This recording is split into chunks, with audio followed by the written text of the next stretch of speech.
rise and stand, voices of the brave echo to the land. Chasing dreams on the edges of fate, with steel in our veins, we will not wait. Call, we rally and war, for the coppers will settle our score. Populism fire ignites the night, and your face will shine a light. From the ashes of the past we stride.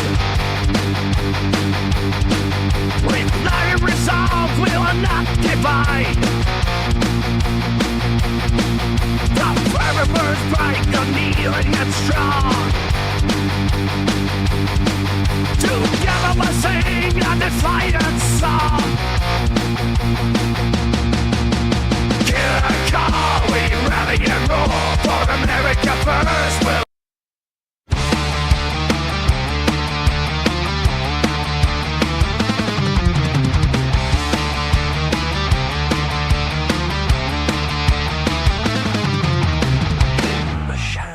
Rise and stand, voices of the brave echo to the land. Chasing dreams on the edges of fate, with steel in our veins, we will not wait. Call, we rally and war, for the coppers will settle our score. Populism fire ignites the night, and your face will shine a light. From the ashes of the past we stride. With iron resolve, we will not divide. The fire burns bright, unyielding and strong.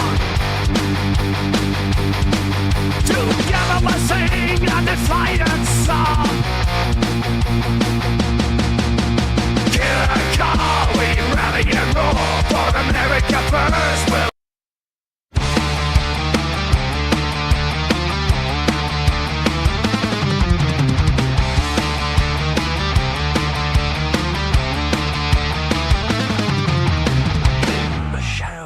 Rise and stand, voices of the brave echo to the land.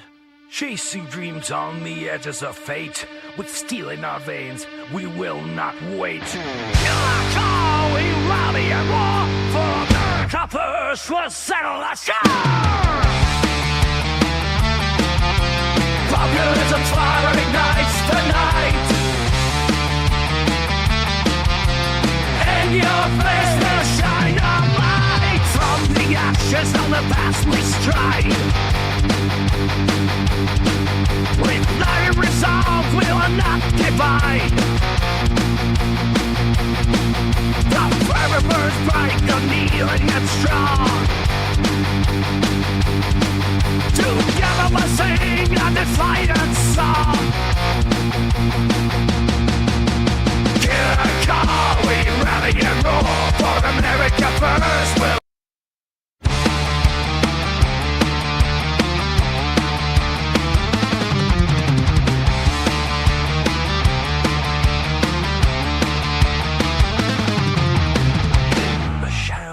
Rise and stand, voices of the brave echo to the land.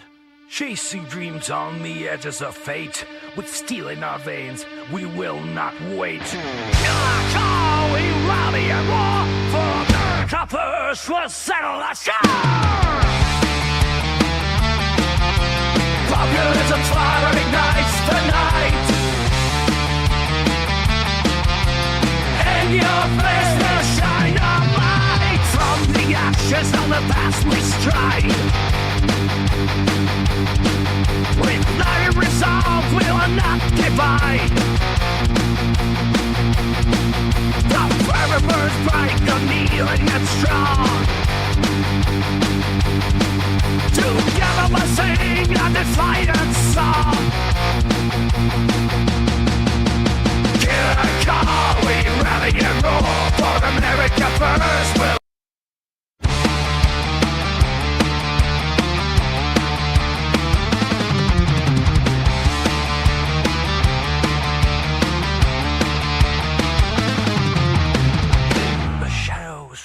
rise and stand. Voices of the brave echo to the land. Chasing dreams on the edges of fate. With steel in our veins, we will not wait. Killer call, we rally and war for America first, we'll settle the score.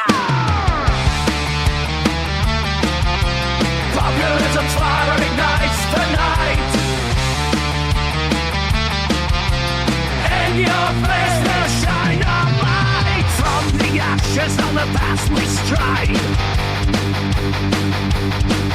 With iron resolve, we will not divide. The fire burns bright, unyielding and strong. Together we'll sing a defiant song. Killer call, we rally and roar for America first. We'll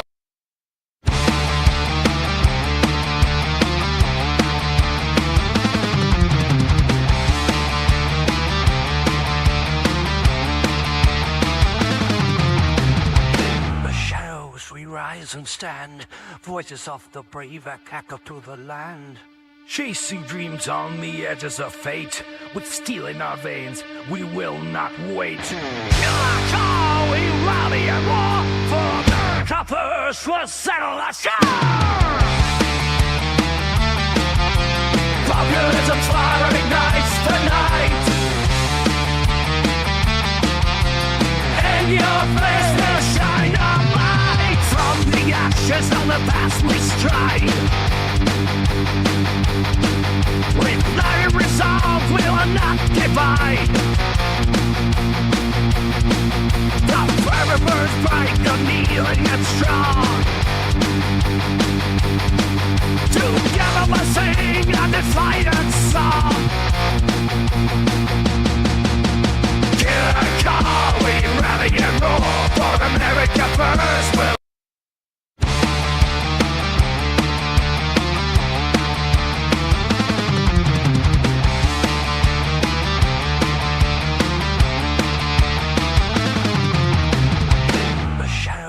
rise and stand, voices of the brave echo to the land.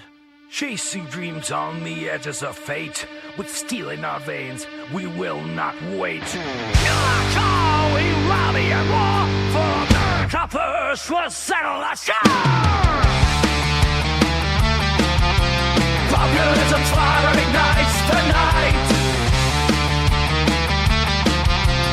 and your face will shine a light. From the ashes of the past we stride.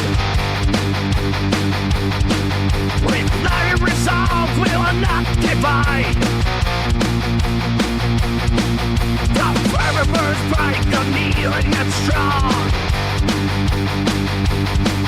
Together we'll sing a defiant song. Killer call, we rally and roar for America first. We'll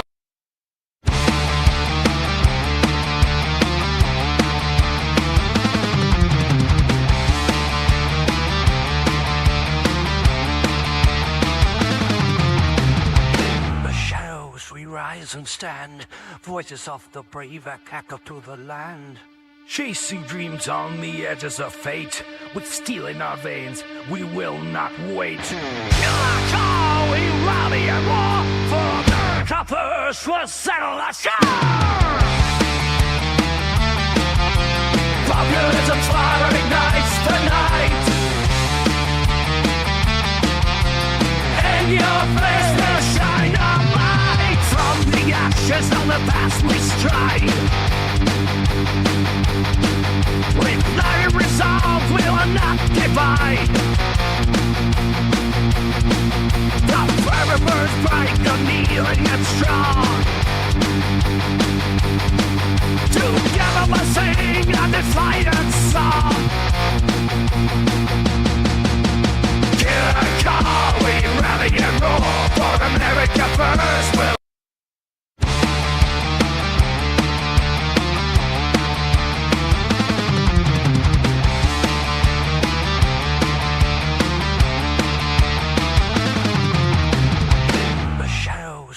rise and stand. Voices of the brave echo to the land. Chasing dreams on the edges of fate. With steel in our veins, we will not wait. Shall we rally and war? For America first will settle the shore. Populism's fire ignites the night. And your face will shine a light. From the ashes of the past we stride. With iron resolve, we will not divide. Let's go to line one. Mickey in Quakertown. What's up? Oh my God. You are killing, all right, killing the planet. By doing what? Just by talking and breathing your crap lies. I've been sitting here listening to you and your old man information crowd that you had. Oh my God, I've never heard such junk. All right, Mickey. Have you left your mom's basement yet today? Or in the past year? Or since COVID? Have you left your mom's basement? Oh, yeah. I have a feeling that perhaps you go through a lot of Jerkins lotion in your house. I could be wrong. All right. No, Mickey. Tyler, what was that? I have no idea. I mean, he kind of came out of left field with that one. They were Quakertown, man. You're tuned in to the Killer Carl Radio Show.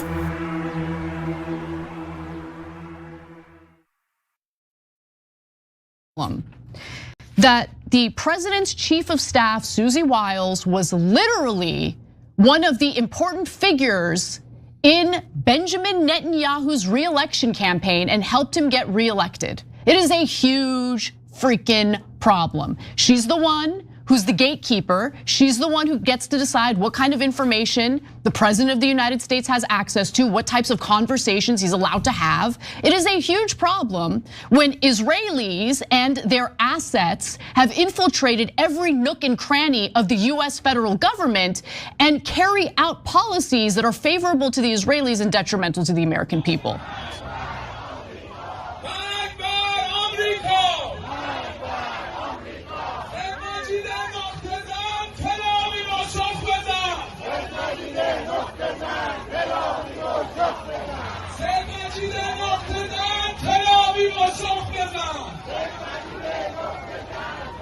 Just as you've done, put it to a vote to the entire state. Do you feel that has more validity than the process that took place in Texas that never was subjected to Texas voters? Absolutely, absolutely. And I'll tell you why. Our referendum process is a three-part process. The General Assembly has to vote to move forward a potential amendment, a constitutional amendment, and they have to vote twice on that, which they did. We had majority votes on both votes. And then it goes to the people. And so the fact that we had to travel across the Commonwealth of Virginia, make our case to the people of Virginia, explain what this referendum in the middle of April actually is, why it matters, and why we're encouraging a yes vote.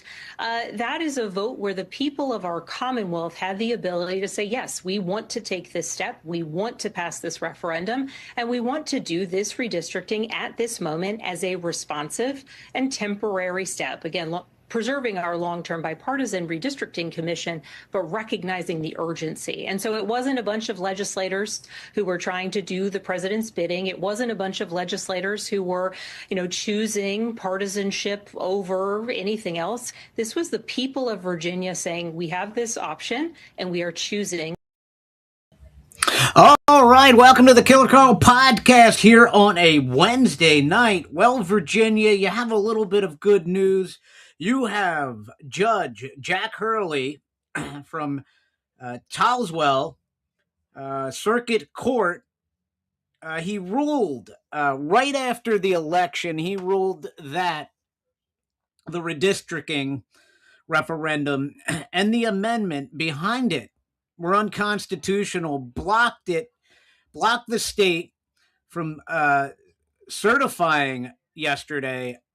And he also put in a permanent injunction on using the maps. Now, Of course, you know that the Democrats, they're going to appeal it. Remember, it's going to go to the Supreme Court of Virginia, who will probably overturn his decision because the Supreme Court already had this in their hands and they kicked it back down to the lower court. Now,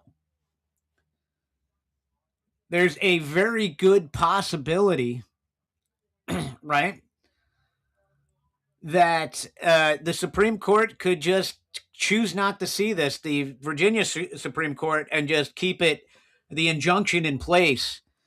But I would not count on it. You see, these Democrats, they're not playing games here. They're not playing games with their power. They want their absolute power, and they're willing to do anything they can to achieve that power. They don't care who gets in their way. They'll destroy anybody that gets in their way and take anybody down to maintain their power. And let's be honest, these judges, we have a few good ones, but most of them are drunk with power, and most of them are all engulfed in this swamp. You also have the Secretary of the Navy, John Fathom, fired. I believe he was one of the ones that didn't agree with going into the Straits of Hormuz. And as you see in my cold open there, Susie Wiles, Trump's chief of staff, what did she do? She helped. She helped Benjamin Netanyahu with his campaign. Oh, what a small world we live in, folks. I'm telling you, we all have to wrap our heads around this. This war in Iran is just it's sucking the life out of the MAGA movement. I don't care what anybody tells you. I'm going to quickly just go through this polling that was done by the AP, and I know that I'm going to have those of you out there that are going to, oh, you're going to listen to the AP. Well, you guys were, all you MAGA people out there were cheerleading when CNN had Trump's approval at 99 or whatever the hell they had it at. You were all like, oh, you see? It's amazing how you selectively like polls when it tells you what you want to hear. You want to live in fantasy land. Fantasyland is going to lose us the midterms. That's what Fantasyland's going to do. As I hold in my formerly nicotine-stained fingers President Trump's job as president, right? So overall, 33% approve of his job, 67% disapprove. And these are the numbers that you really have to look at. Just look at the independents, because they're the ones that we need. These independent voters are the ones that need to come out. They're the ones that didn't come out. They're the ones that didn't come out in the midterms. I mean, for Virginia. So pay attention to these independent numbers. Right? Job approval rating. Independents, 23% approval rate. 76% disapproval. Immigration. Independents, 30% approval.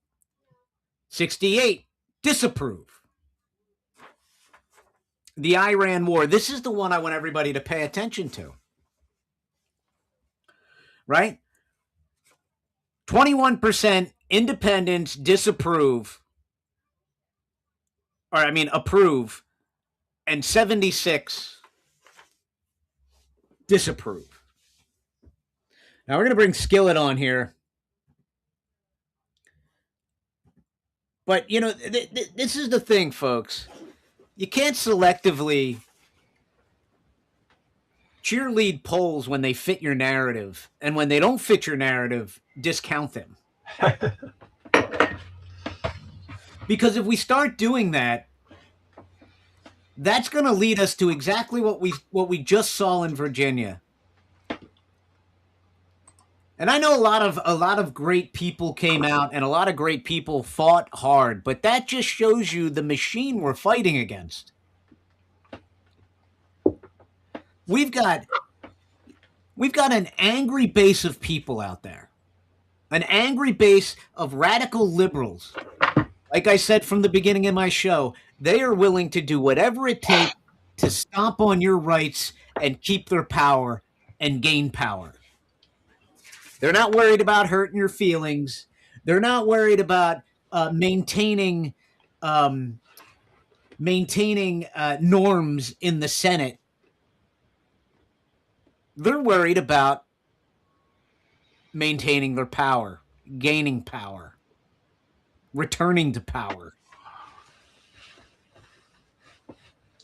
Whether it's through corruption, cheating, destroying people's lives, they don't care. They don't care. And I'm not advocating destroying people's lives, but the one thing I can tell you is that it's about time Republicans begin to fight fire with fire. And we need to start that in the Senate because, either lollygagging in the Senate and wasting time, not passing the SAVE Act, counting on a few courageous judges like the one we just had. There's not enough of them out there to save us. So this is the week you need to put pressure on John Thune, in my personal opinion. And the rest of the do-nothing senators in Washington, D.C., and get them out there. And we also need to end this war. You saw in my cold open that middle clip. That was the Iranians celebrating with missiles in the middle of the town square there, in the middle of Tehran, because they didn't come to the negotiation of the ceasefire. They basically put a double middle finger up in President Trump's face and America's face, by the way, because the next day, what did they do? The next morning, their little gunboats decided they were going to go out and start firing on vessels, Indian vessels, European vessels. So that just shows you they're not afraid. They're not cowering. We're not dealing with the type of people that are just going to buckle their knees and cave to the will of America. I mean, the only thing we have going for us, really, is waiting them out. Waiting them out and allowing them to fill their oil vessels to capacity to where they have to stop pumping. That's where we're at. That's why when you hear President Trump say, there's no hair.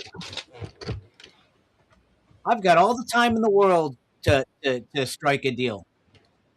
Because he knows at some point, these people are going to have to keep pumping oil. And once they do, they start to create sludge.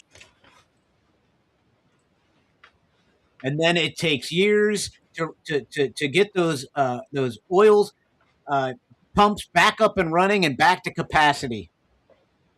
And it takes the money out of their pocket. All right, so we have T. Skillet and we have James.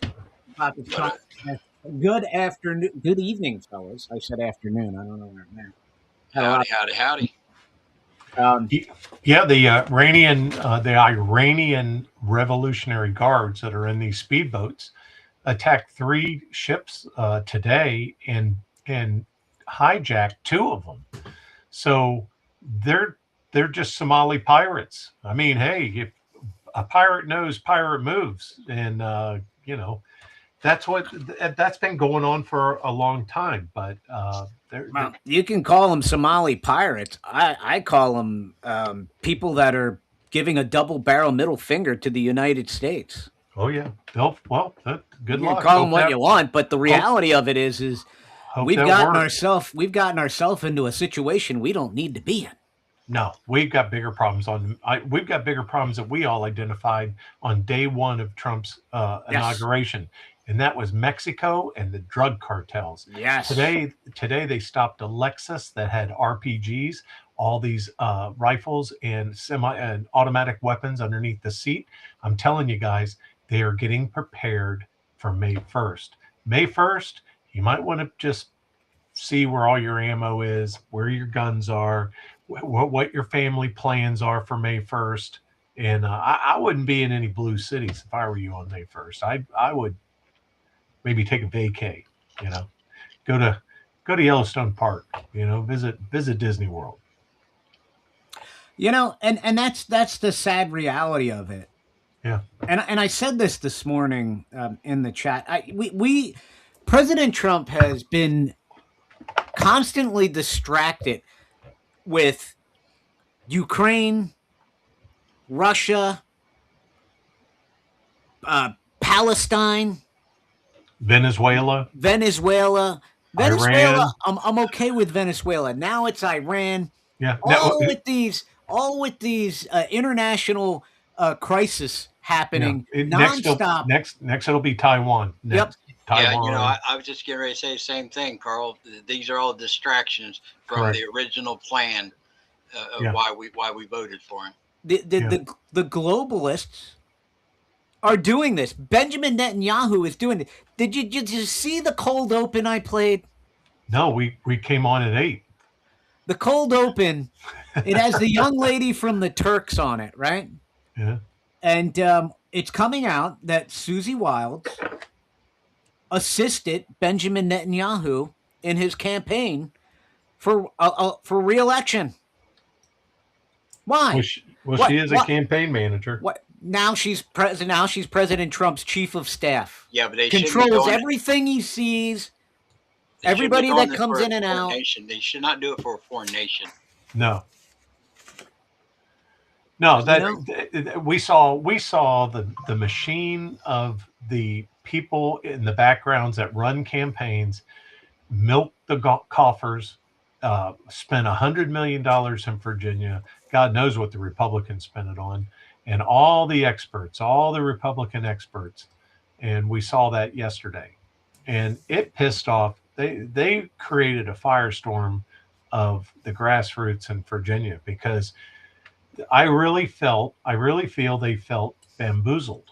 And when you bamboozle Americans, God bless you, because they don't forget. We're like elephants. Well, again, all these votes get dropped at the end of the night, and they're all mail-in ballots that make the difference. Now, listen, I know I get what everybody's saying that's out there. We've got to play the same game as the Democrats. I get that philosophy. Because we can't change it right now. Well, they're not Democrats, Carl. They're communist fascists. They're communist fascists. I get that. But the reality of it is the Republican Party, John Thune, Brian Kemp, all these rhinos have no will to do anything to change the process or make it beneficial for the actual American people. So we've got to try to beat them at their own game right now till we can actually find people that have the wherewithal or the will to actually fight for the American people, because we don't have any of those people right now in our Congress. The people that we do have are what? Tim Burchett, congressman. Right. We have Anna Paulina Luna, congresswoman. You know, and that's about it. Well, the Democrats lost a congressman today. Yeah, They he represented him in Georgia. He died, 80 years old. Hey, wait, Running he's for been another term. yeah, he's been in Congress for like 25 years. But I thought we were racist against black people in this country, and he's been a congressman for 26 years or so. Give me a break. Where's the racism? These people. Well, there's I no mean, racism in America. The racism is in the bank account of the Southern Poverty Law Center. Yeah. Oh yeah, that's right. That's right. They were paying protesters. They were paying white supremacists to raise they were hell. paying And the KKK, the literal Nazi party. Yeah. So come on. this is their case. You went out to collect money against these fascists, white supremacists, and you were funding them so they were boisterous, and you instructed them to get the money. They had to go out and be boisterous so you could turn around and ask for more money to defeat them. Yeah, write this down. That's illegal. Yeah, write this down right now. Nothing will happen to any of them because they are a cutout of the United States CIA. Yeah, they are. I mean, you can't make this stuff up. You can't make it up. They're already coming out with the defense. Well, you know, we have people that attack us, and we pay them to give us intel to know where our threats are coming from. That's the game they're playing, and they're going to take it to court, and none of it's going to stick. See, this is why because we did. They're getting money secretly through the CIA and the government. Well, Grant, and all these things Grant. are being mark it down, folks. I'm just telling you. See, this is what happens when 5 million people don't show up on Washington's doorstep. When we found out that there were 290 FBI agents, FBI contractors who infiltrated Mega on that day, January 6th, breaking the same laws that the other people were charged for. Correct. That's our fault. Our fault is we don't have 5 million people that went to Fredericksburg, got out of their cars, parked it, and then walked to Washington, D.C. so they couldn't stop your car. See, that's what they do. People go in by bus to D.C. to protest, and they reroute the buses. No parking. You can't park here. You can't stop walkers. I'm telling you, the only way to protest this in millions is to walk into Washington. They can't stop you. This all is our fault. It's our fault. Yep, from the crooked politicians to the fraud that's going on in all over the United States, California, and you have Gavin Newsom out there rubbing it in everybody's nose what happened in Virginia with his arrogance, and it's all our fault because we just sit back. And you know what? Partially in Virginia, a lot of people came out. But there were a lot of people that didn't. You know why? Because they're like, it doesn't make a difference in my life. I want fair districts. See, they misled that. And the reality of it is when it does make a difference in your life, it's too effing late. And you can't reverse it. You can't vote your way out of communism. And what's going on, if this is left to stand, and I fear that this is going to end up at the Supreme Court of Virginia, and I feel like they're going to overturn the judge, Jack, whatever his name is, Jack Hurley, because they just want to go along. They just want to go along. Well, they're going to say, the people voted. Yeah.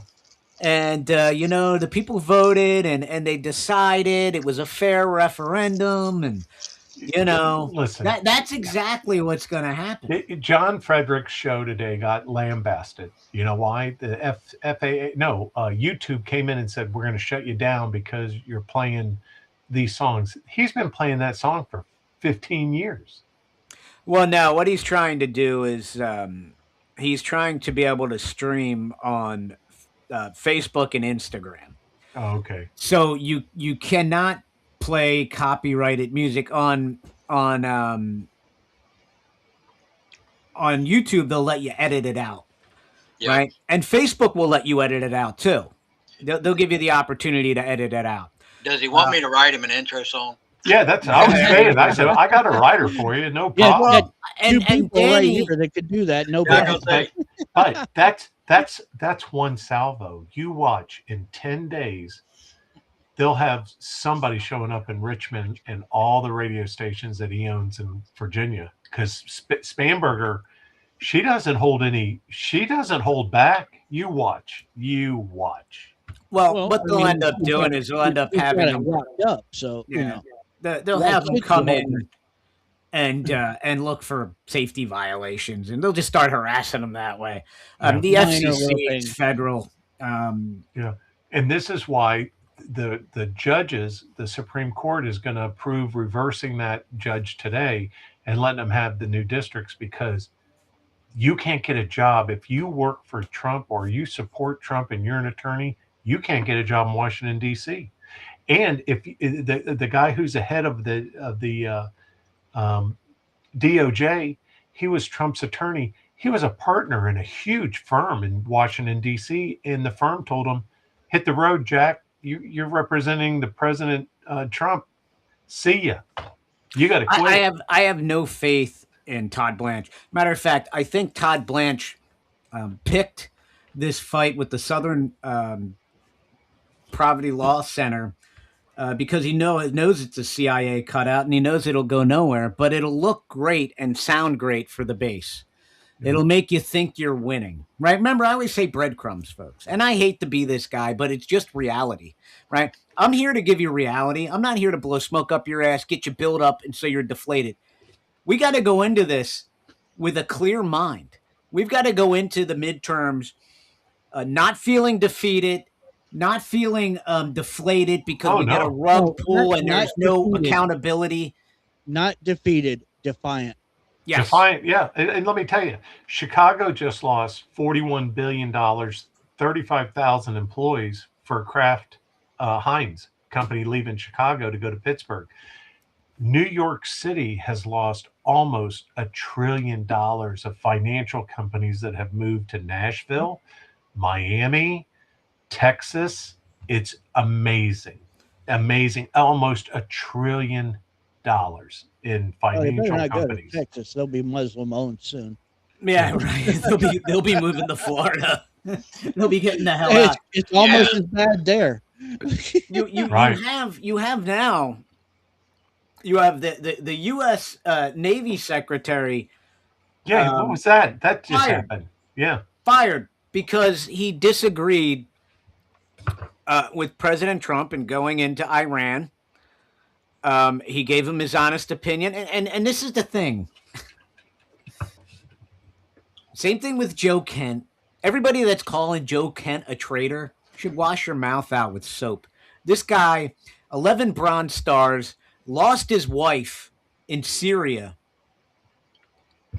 And I think I heard some commentators say, well, President Trump knows more about what's going on in Israel than Joe Kent. Joe Kent was the head of the intelligence agencies. I think he knows what's happening. You know? Well, they got less than 3 years. Now anybody that disagrees or gives a differing opinion of going in and blowing Israel, doing everything Israel wants, well, then you're gone. You're done. You're done. Laura Loomer doesn't want you there anymore.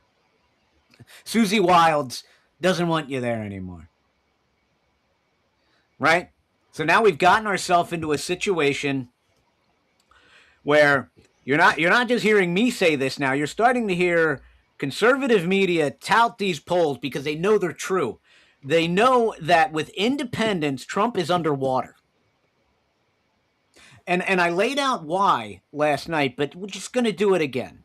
Right? Just because I'm an independent businessman, I deal with people. People are not happy. They are not feeling this economy is moving the way it did. Now, one thing I think that will help is what they did on mortgages today, giving young people the ability to be able to qualify easier for a home by using, I think it's non-traditional credit proceeds to qualify using their rent history, by paying their rent on time and stuff, and utility bills. I mean, yeah, that's great. That's a help, but it's still not bringing down interest rates, right? It's not bringing down interest rates. Food costs are still high. Fuel's high. And food costs are going to go up again. It's like here, our real estate is so far out of whack to the average income level of this town. It's unreal. It's impossible to buy a house here, and it never used to be that way here. It shouldn't be that way. If you wanted a nice house, come to Clark County, and back in the old days, you could find one for a really good price. Yeah. You know what I mean? And like a lot of people, like I used to drive to Columbus because it was cheaper to drive every day to Columbus and live here in Springfield than it was to get a place over in Columbus. So, but now, Jesus, sometimes I think our rent is higher than Columbus. Seriously. Well, and that's the thing, you've got Allentown, Pennsylvania here, where when I bought this house, when I bought this townhouse, it was a bank foreclosed property that I bought for like $65,000, right? Cheap, dirt cheap. Dirt cheap. You know what these dumps go for now? They're going for upwards of $290,000. It's a fucking row home, folks. Let me tell you what I paid. I paid $11,600 for my house. Don't say it. I just got offered $113,000. Yeah. And I've owned a house less than 10 years. Sold American. Can't buy another house though, Tim. I looked because I'm wanting a single story home.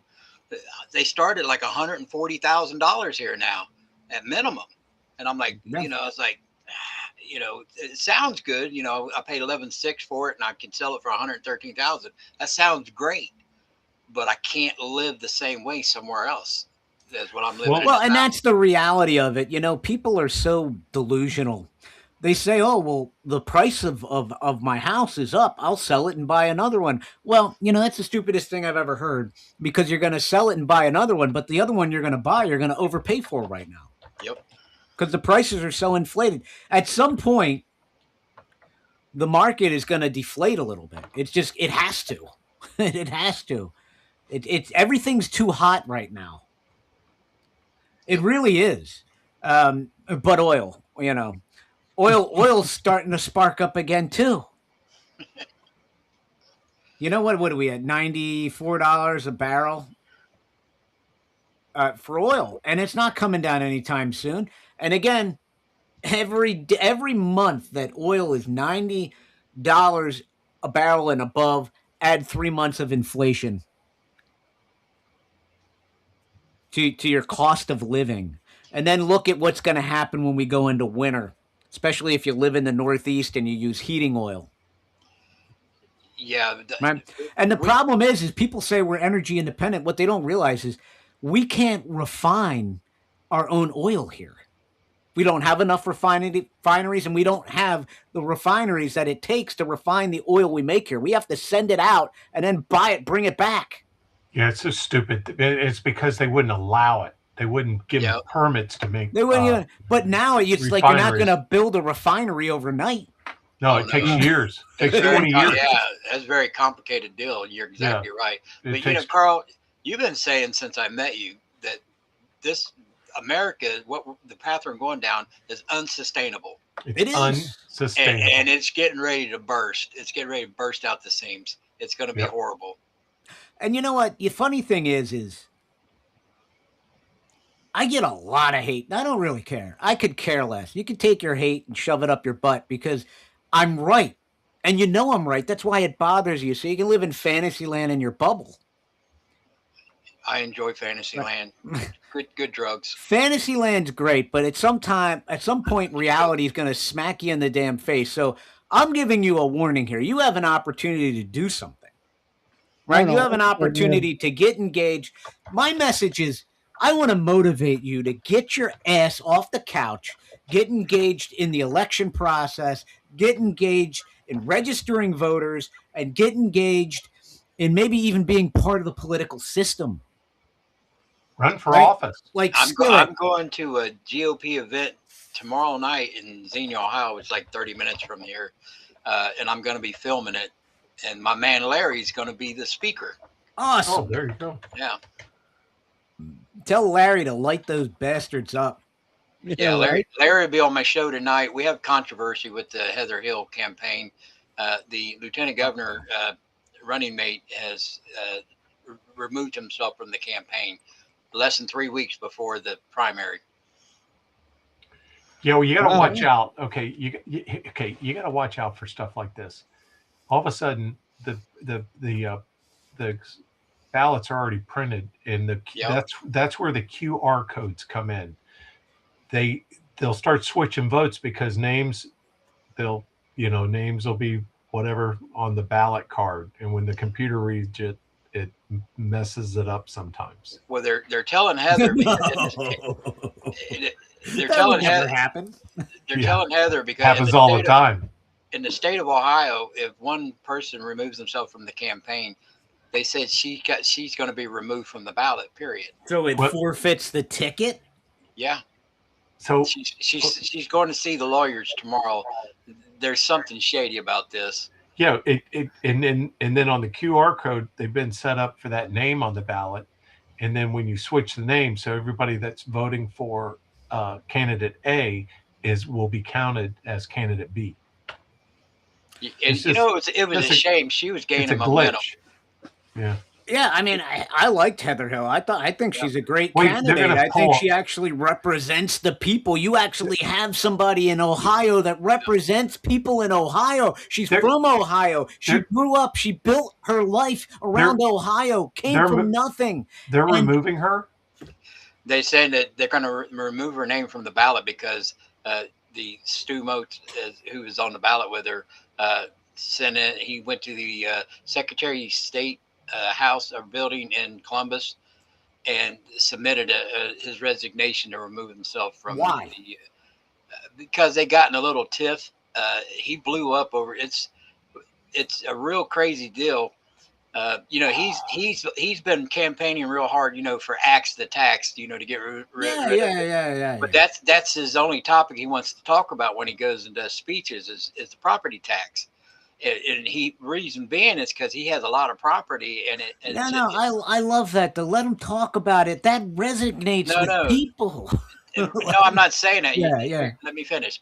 But that's the only thing he will talk about. But he goes and campaigns for that Axe the Tax people, not for Heather Hill running for governor. So she asked him to start getting more engaged and going to these events for Heather Hill and Stu Motes' campaign, not just Axe the Tax. He goes to those events, and he blew up on her and called her I'm going to say it.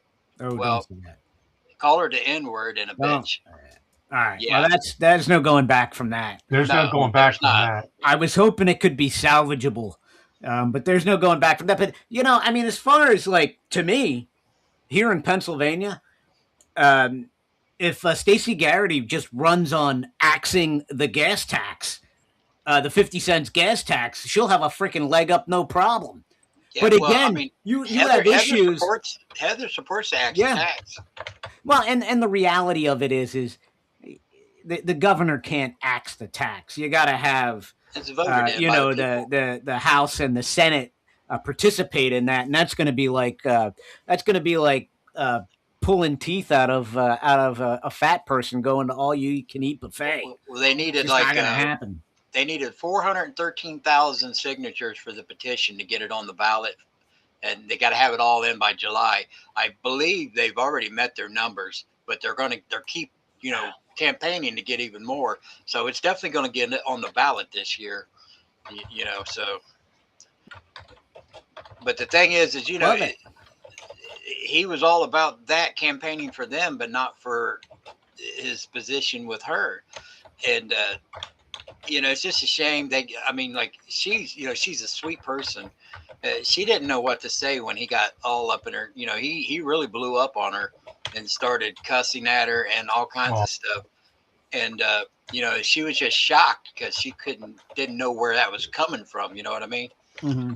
So she's very disappointed in him. I'm disappointed in him. It's really put a wrench in the whole deal here, because I've been submitting all kinds of requests to all these news outlets. I've been getting her interviews because I believe in her so much. I joined the campaign to help her get interviews. So it really upsets me, but we're still pressing on. The lawyers are going to tell her what's her next step in the morning. And we'll talk about it a whole lot more on Barstool Politics tonight, because my man Larry's going to come on and talk about it with me. Absolutely. You should submit your name as the vice governor. Nobody wants me as lieutenant governor. Can you do that though? So nobody could replace him once he removes his name. He's removing his name from the ticket, which then leaves a void, which doesn't give enough time. I know why they do it, because well, they don't want people getting swapped out. They don't want you to be a Kamala Harris candidate where they just throw you in. Yeah, they only want that, not us. Yeah. They only want that. Well, one of the advisors said that she could replace him if she did it by the 26th of this month, and it's the 22nd now. Well, I mean, you have time. Just Right. do it tonight. Well, Do it in a hurry. but the Secretary of State already put out a statement saying that she's going to be removed from the ballot without even talking to her. You know what I mean? That's not legal. She can't do that. You I can't know. do That's what I mean. There's something shady going on here. Legally, there's got to be notices and all that. The problem is you've got the rhinos and the Democrats now coordinating together to try to axe a viable candidate that actually connects with the people. You see, that's what they're afraid of. They're afraid of these candidates, much like Trump, that connect with the people. Right? She's from Ohio. She grew up in Appalachia on a farm. She grew up in a foster care system. Yeah, She became a foster parent. Yep. Brings in foster kids. Lost one. Yeah, Yeah, lost two. Yeah. I mean, I know how she feels. They own a hunting lodge. She's down home ground. I mean, about as roots as you can get with the common man and woman. And it's just a shame. This just happened like a couple of days ago, and it just got worse. Stu has been going on and plastering these hateful messages all over Facebook and other sources of the content creator people. I mean, anywhere he can go, he's just trying to trash her, and it makes no sense whatsoever. Don't know where it's coming from. Don't know why. It's just ridiculous. Well, it's probably coming from a place of, like I said, coordination. Somebody probably got to him. I mean, let's be honest. The rumor is Casey Pudish. That guy. Yeah. The car guy. Yeah. Yeah. Well, you've got Swami in there, right? Swami. Yeah. He's leading, but he's leading in the polls, but he's also losing ground at the same time. Swami. Yeah, so Swami has millions of dollars. Does he do that thing with the cane floating in the air? Swami. Yes. Swami has millions of dollars. He set that guy up with Mrs. Hill, and then they pulled the rug out from under her. That's an easy one. It appears to look like that. It really does. Yeah. Just a couple of bucks. I mean, I could see that Casey Putchett. Is that how you say his name? Hey, listen, John F. Kennedy. John Kennedy, who became president. Push it. Yeah, John Kennedy, who became president, ran for a congressman or a senator or something in New York. I think he ran for a state job in New York. His dad ran his campaign. Joe Kennedy paid a guy to run with the same name as the front runner in that race. So the guy's name was the same as the guy, right? So they split the vote, and then JFK won the election. See what I mean? Yep. Same name. Yeah. Yeah, they're all scammers. Everybody in our politics is nothing like all these politically connected people. All these freaking politicians in DC, they're all slimy. Every single one of them. Every single one of them. We really got to get a grip on term limits. We really got to get a grip on replacing these freaking rhinos and getting them out of there. I'm going to kill my mic because my dogs are going apeshit right now and my door's open. Hey, don't worry, man. It's probably the FBI coming to give you a visit. Who knows, you know? That's the best thing about these podcasts, guys. We're at home living life, and these kind of things happen. Sure. The dogs bark. Somebody knocks at the door. You got to go use the restroom. Yeah. It's real life. Typically, I would shut my door, but I forgot to shut my my door. And so my door to my studio has a bunch of those acoustic tiles all over it. Not that they really work that well. But yeah, they have a bunch of acoustic tiles. You mean empty egg cartons don't work? No, they don't. They don't work. I wish they did. They're a lot cheaper. Oh God, what a day! Did you see the Panikin rehab news this afternoon? I was at my wit's end. I did not, but go ahead, recap it. Why not? Yeah, why not? My airless paint sprayer. Yeah. Motor burned up on it. So what? Yeah, took it back. Wouldn't work. Took it back to Harbor Freight. They gave me a brand new one. Here you go. Swapped it right out. They are good about doing that. Yeah, they are. Yeah, they are. Now, did the second one work good? Now that you know how to change the tips on it? Or the key, that's what they call it, the key. The key, yeah. I don't know. It's still in the box. I picked up some chicken wings and took a shower. So, yeah, it was right at the end of the day. So, sorry, honey. The shit burned up. What do you want me to do about it? I know you caught me on the hammock eating chicken and drinking a beer. Did you get the filter on your air hose for the moisture? No, it's electric. It's electric? Oh, okay. Yeah. I thought he got the compressor one with the gravity fed. It's direct pump straight up out of the 5 now, gallon bucket. I did see a video on it. I mean, I'm very interested in this new technology, right? And it's not new. They've been using them for 10 years. But I watched a video of a guy just spraying perfectly. I mean, just beautiful job with this air sprayer. But he had a belt on that was a battery charged, and the hose of the paint went to this mechanism on his belt, and then that went out to his sprayer. What was that? What is that? That's the same thing that you got that rolls around with you. It's a backpack. You know how you got like those leaf blowers? They put the engine on the back as a backpack. It's the same thing. It's exactly the same thing. Yeah. As you start to spray, I always tell anybody, well, I'm sure James, you probably told him, start somewhere where you're not obvious, like in the corner of a room or something. And then just you'll work out your rhythm and your feather and when to release and as you do it. You'll get the feel for it. And have an empty bucket so you can clean your key, and squirt it into the bucket and then keep on trucking. Absolutely. If you have a piece of plywood out in your garage, practice on that. Yeah. That's the best thing to do. Well, my on the side of your car. Yeah, my 2006 Silverado is not white anymore. Well, not totally white anymore. Even if you don't have a piece of plywood, if you got a like some box, you bought something, you still got the box there, cut it open and lay it out flat. Yeah. And then use that as your practice. And I don't like my neighbor, so his wall is right there. There you go.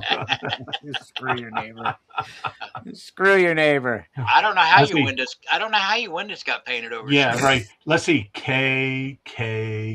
Oh, man. No, man. Oh, God. Virginia, how messed up is that? So this judge put an injunction to stop the election. Where was this judge 45 days ago? Well, he was the same one that did it before. So he did attempt it before, right? So he's the same judge who blocked the effort multiple times actually before. Yeah, because they tried the same thing in Orange County. They tried this vague statement for the rule, and it wasn't right. It was like misleading. And so the court nixed it, immediately. They go, better luck next time. See you in 2 years, Now, here's the thing that we all have to be asking ourselves. Where are these Republican states? Why are they not stepping up to combat this? Oh, Florida. Why is Texas not going, all right, those other 3 seats, we're going for it. Yeah, Florida's doing it. We're going to get 8 seats. 8. That's why I said I'll run for Congress. Now they might split up Webster's district. I'll run in there. Why is what is it? Why do I keep on forgetting and where freaking Iowa, Wisconsin?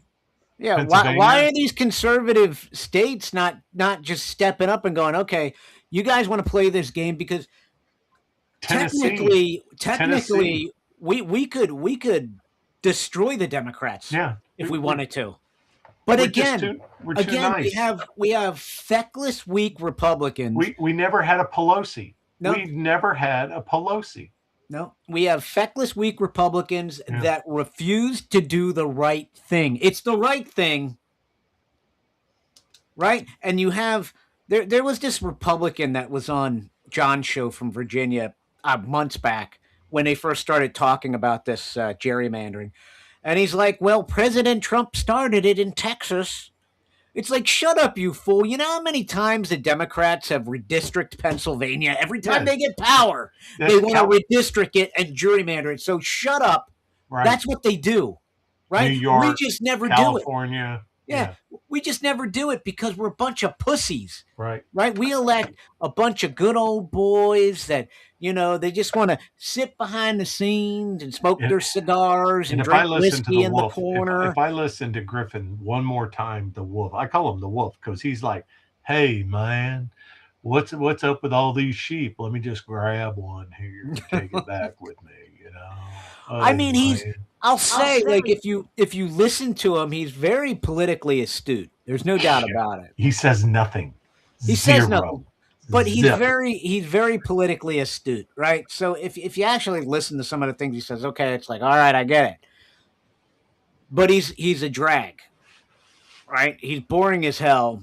He's the guy that shows up at your parties, never brings anything, never brings liquor, never brings food.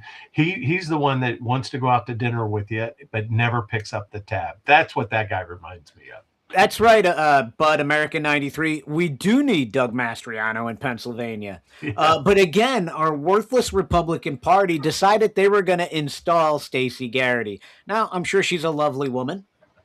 But I can tell you a few things about Doug Mastriano. Is during COVID, he was the only one that was out there screaming, saying, hey, we need to convene. We need to have an emergency and convene in an emergency to combat what the governor's doing with the election. He wanted to actually investigate the election. He was stopped every step of the way. And defunded. Yep. And here we are. Defunded his chief of staff. Yep. They stripped him of his committee. Mm-hmm. They defunded him of his staff. Why? Because he was going against the grain. He was actually doing what was right for the people, and we can't have that. He was over the target. Yep, we can't have that. The politicians, they all want to just stick together, both sides, and if you're an outlier, right? If you're an outlier, they'll find a way to force you out.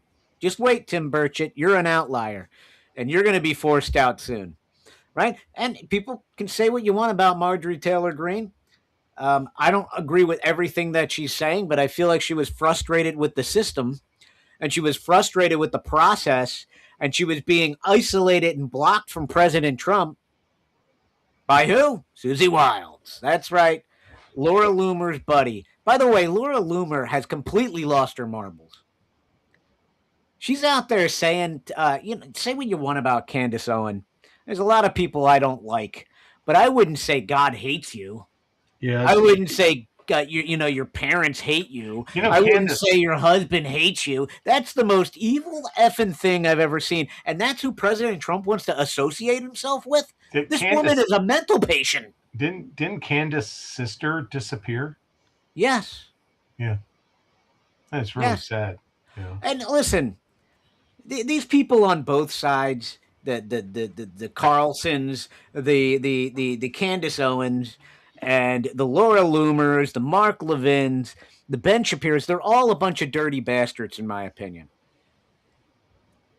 Yeah, we got a crap ton of grifters, out there, and blow whichever way the wind blows, whichever way the people that watch them are blowing. Yeah, and I mean, it's just all about the clicks and the money.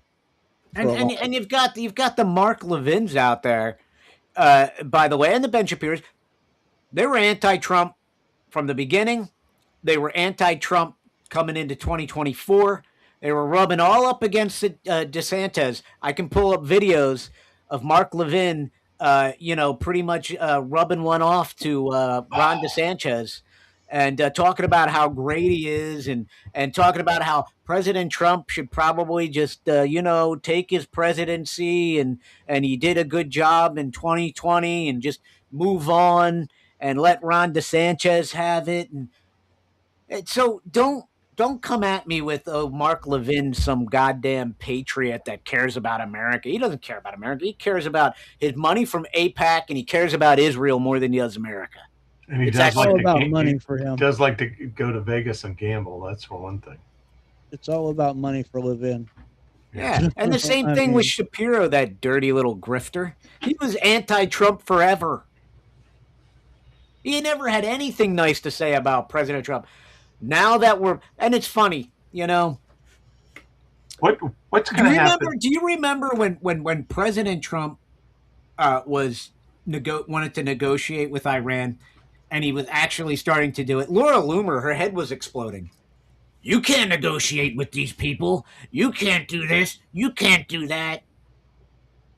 Why? Why can't you? What, because Israel wants regime change? Like Carl said from the beginning, Operation Midnight Hammer. Oh, no, you idiot. President Trump's the GOAT. He's not going to go in again. This is it. We got everything. We killed the scientists. Wrong, dummy. Well, just like I told you, you were wrong. In my opinion, in any situation like that, any bombing run that, to take out a certain facility or whatever, you can never actually truthfully say that that you got everything.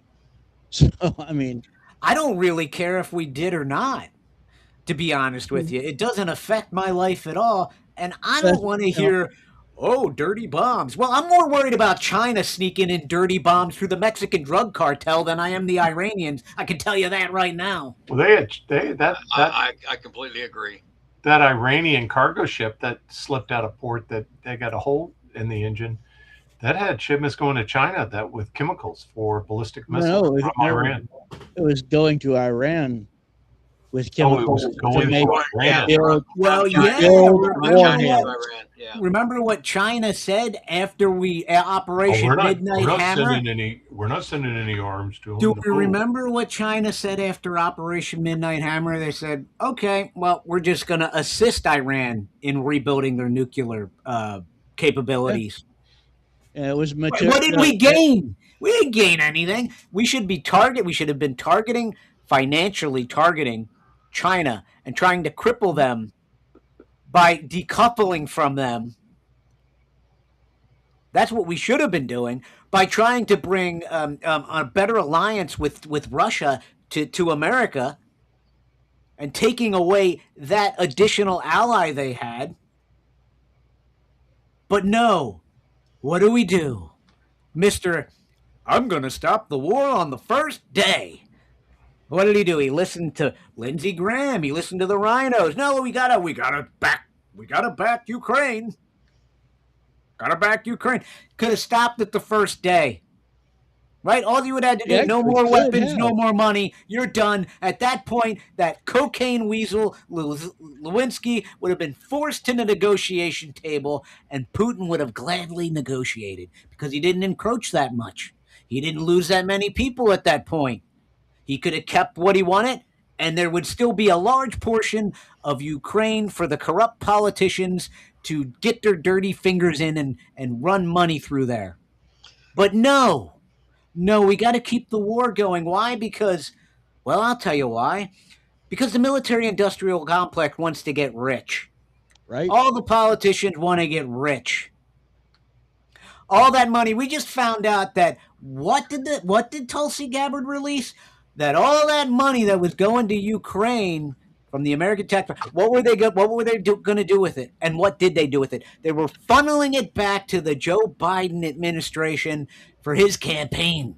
That's your money, bitch. It ain't so. $1.5 billion for I'll say that, Skillet. Doesn't Kamala Harris. Oh, we knew that. Everybody knew that. The only people that didn't admit it was the government. Well, McCormick resigns. She resigned instead of being thrown out of Congress for the stealing the $5 million. But Corey Mills says he's not resigning from Congress. Nope. He's staying.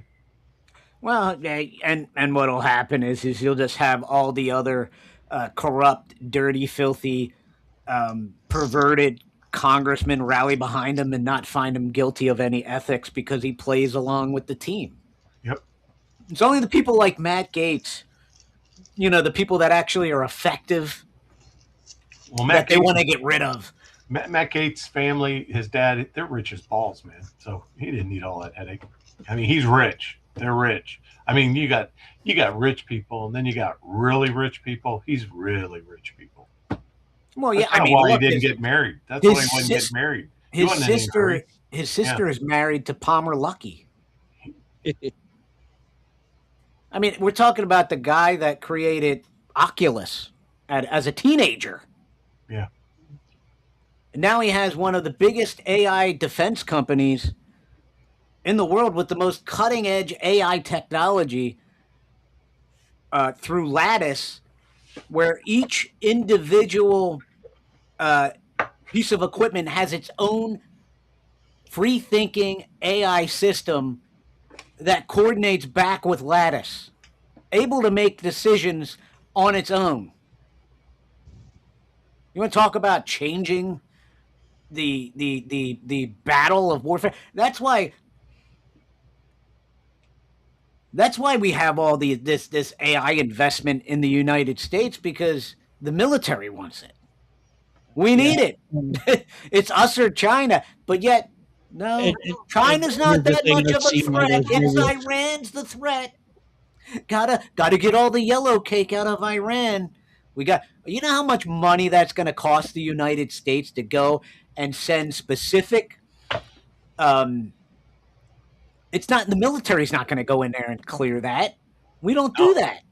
Independent contractors, baby. Yeah.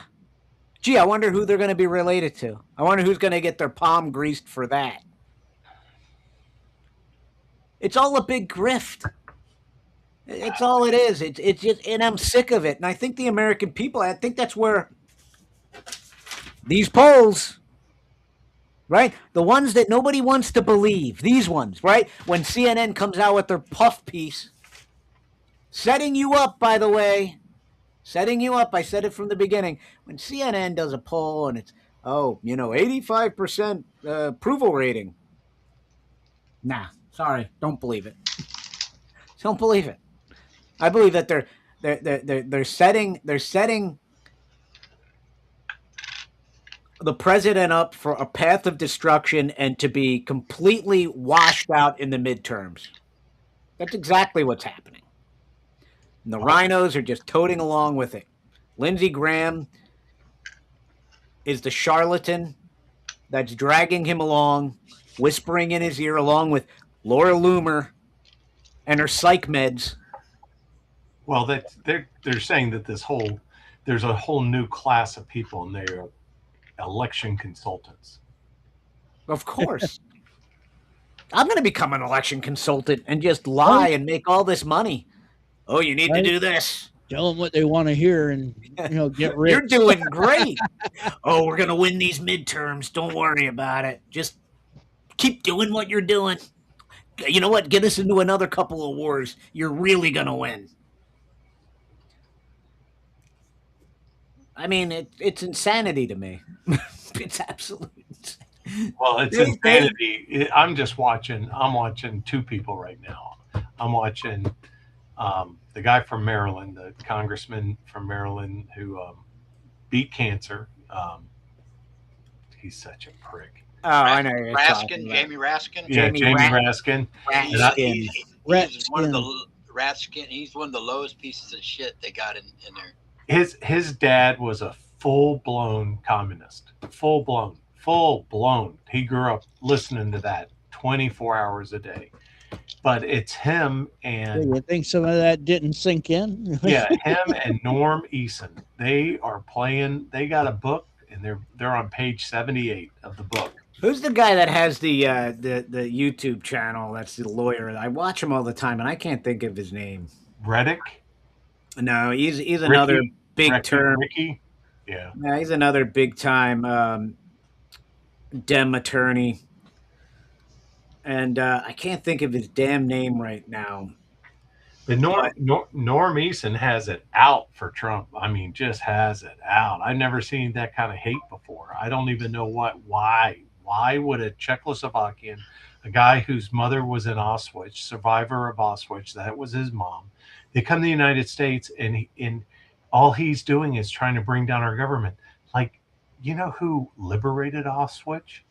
Patton, in the 3rd Army. So what the hell is he all pissed off about?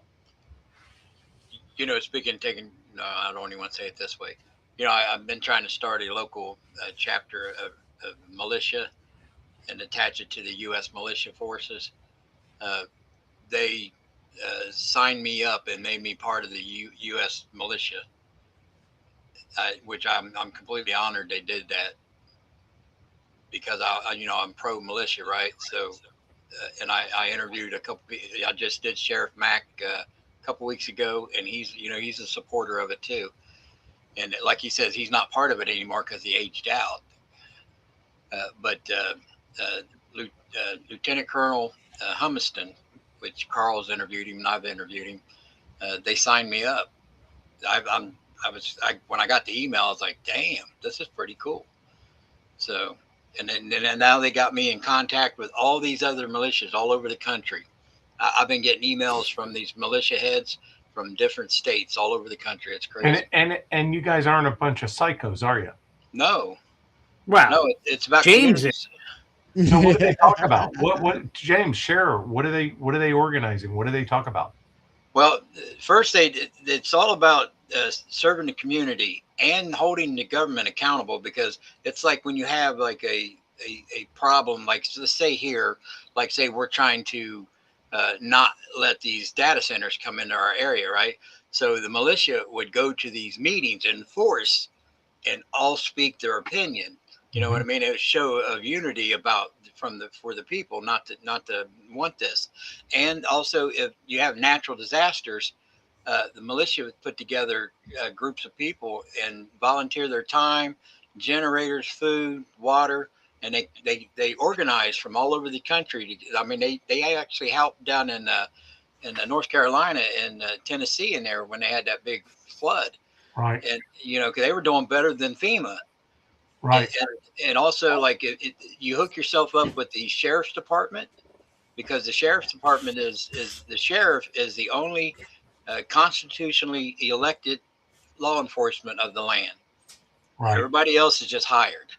So a sheriff should be 100% constitutional. And correct America 93. You do have the intel. Just look at history. It's not that hard. History repeats itself. Yeah, and correct me if I'm wrong, James.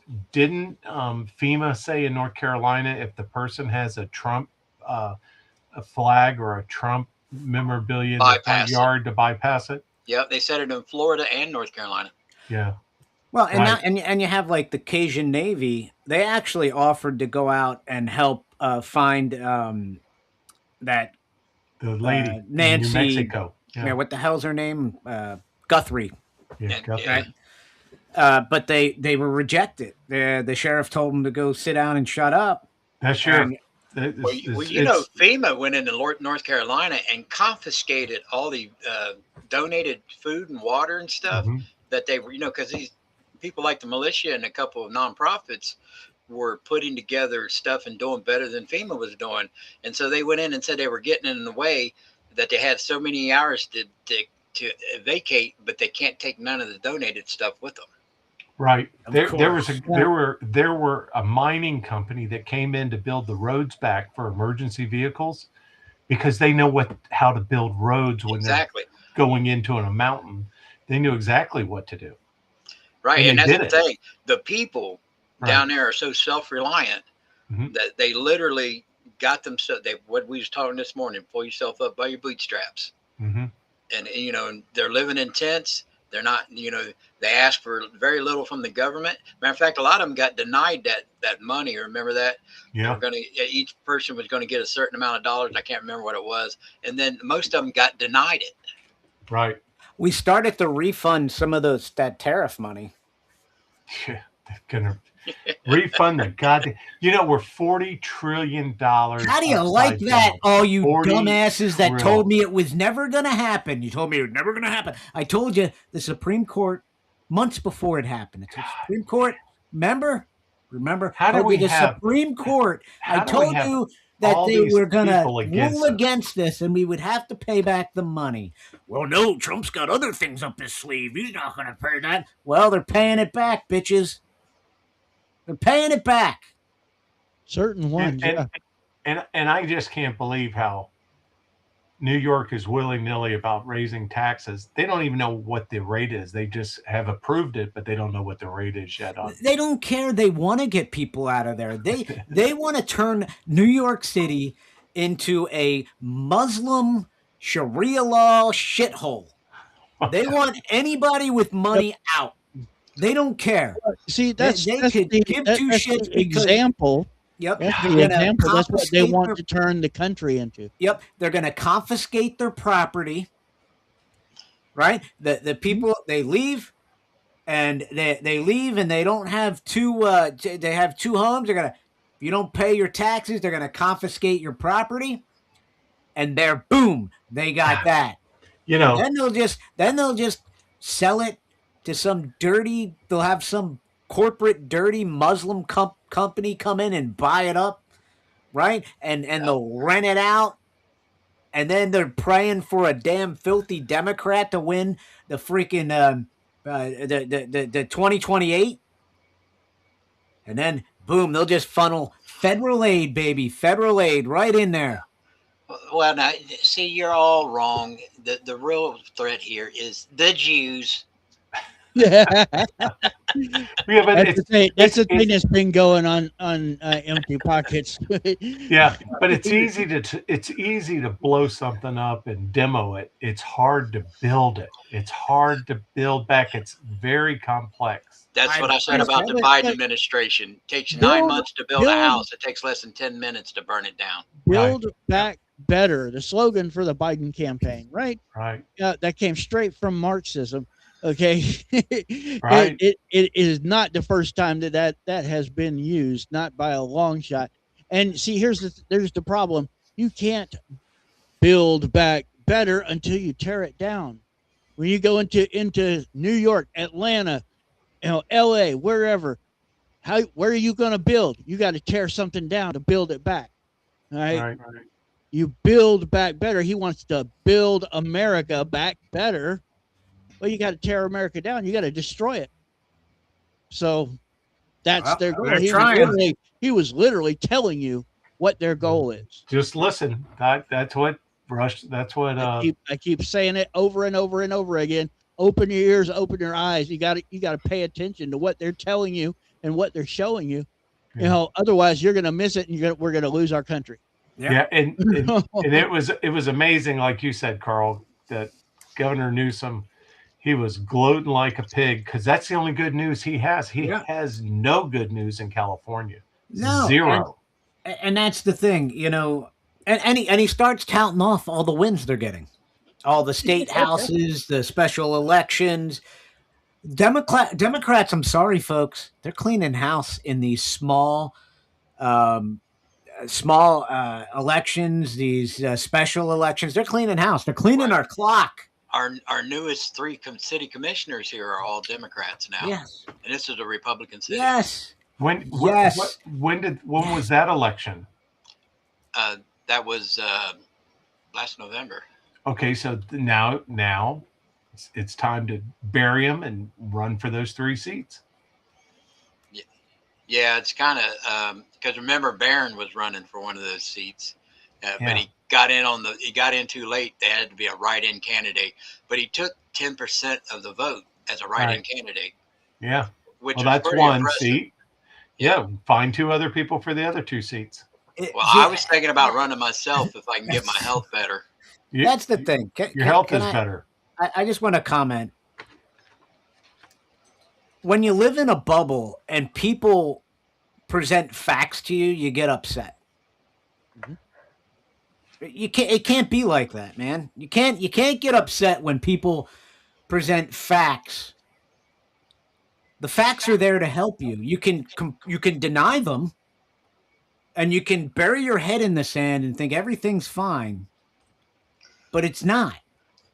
It's not. We are in trouble, man. We are in trouble.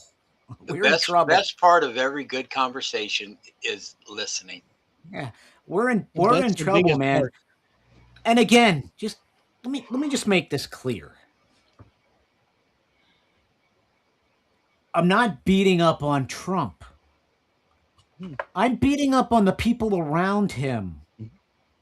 The people that led him astray. See, everybody thinks that he's this. They think that he's God. They worship him like a god. It's disturbing to me.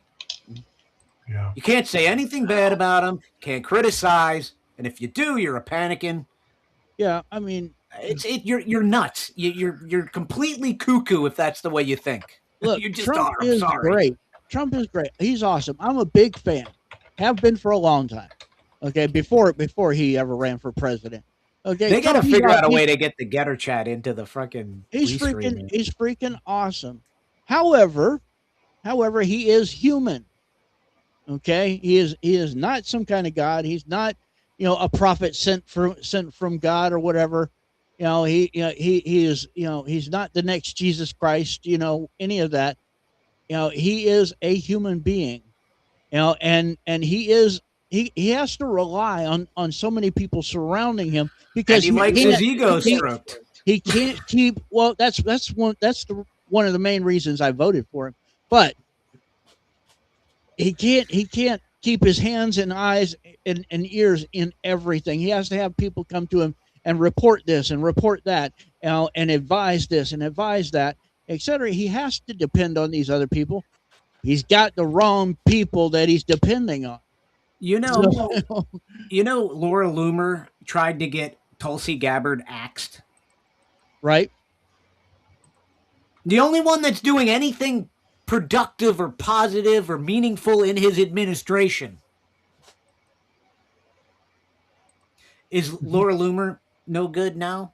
I mean, is Tulsi Gabbard no good now?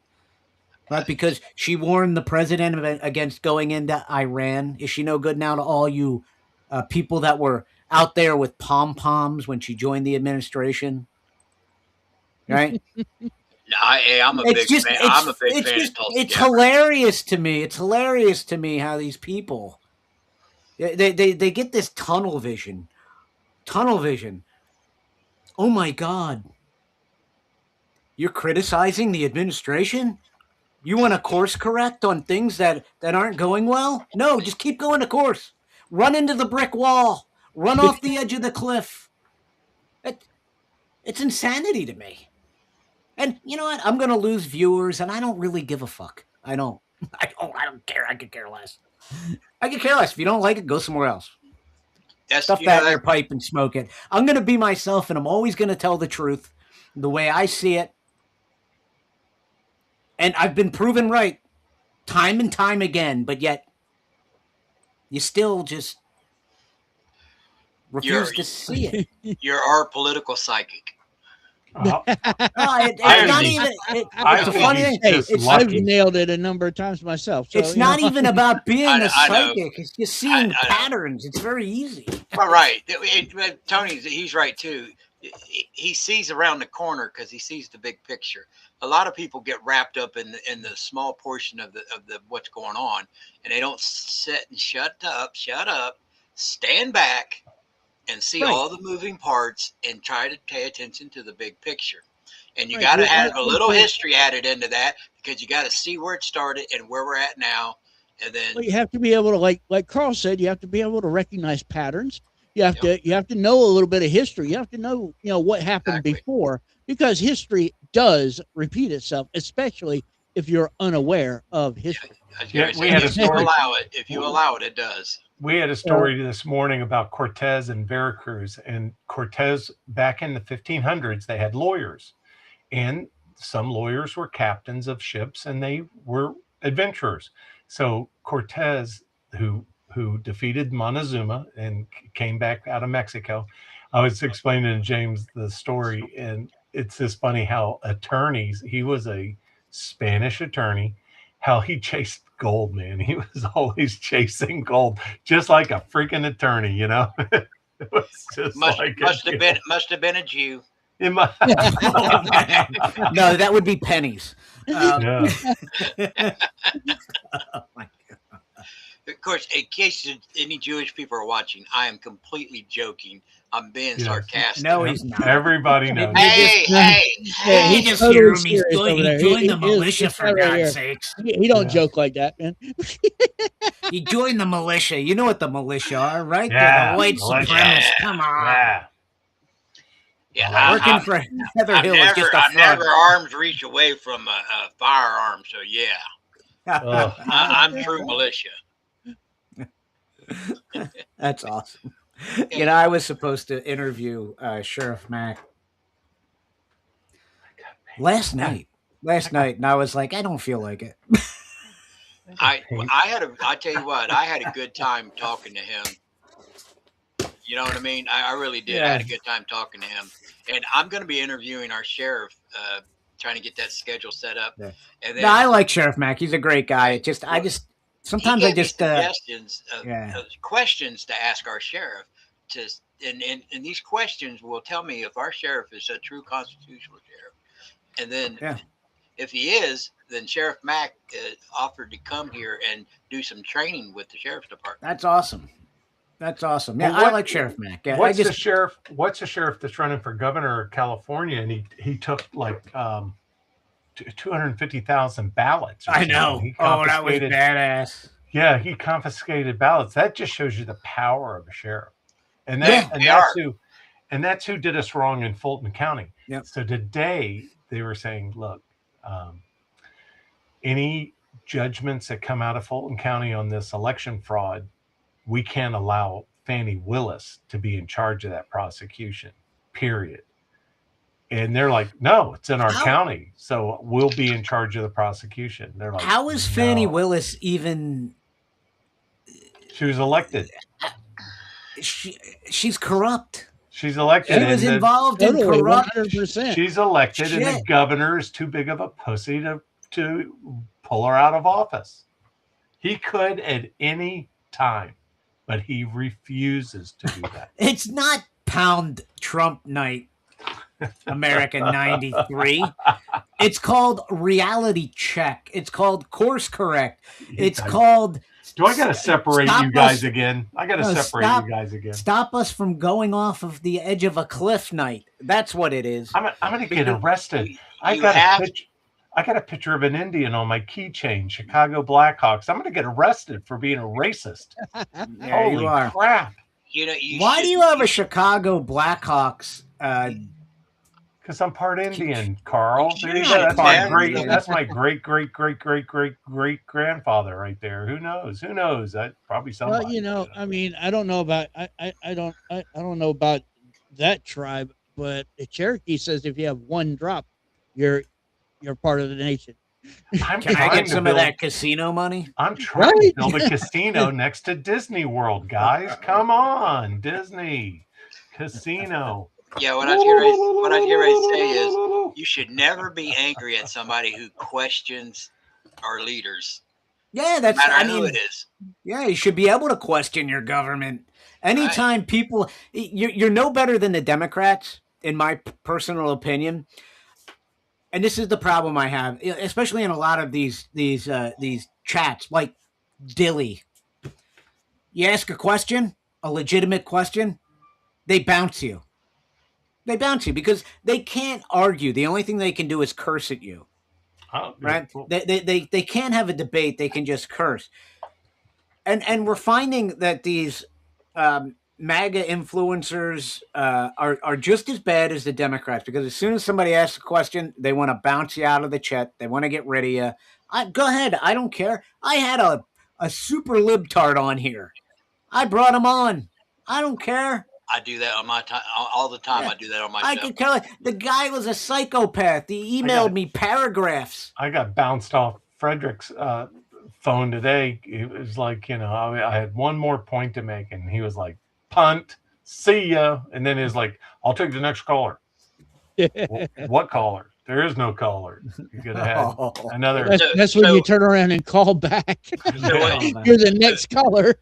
So does John not like to be challenged on his point of view? Is that what it is? He was in a bad mood today. I can tell you that right now. He was hostile. So he was in a bad mood. He's missing Tyler.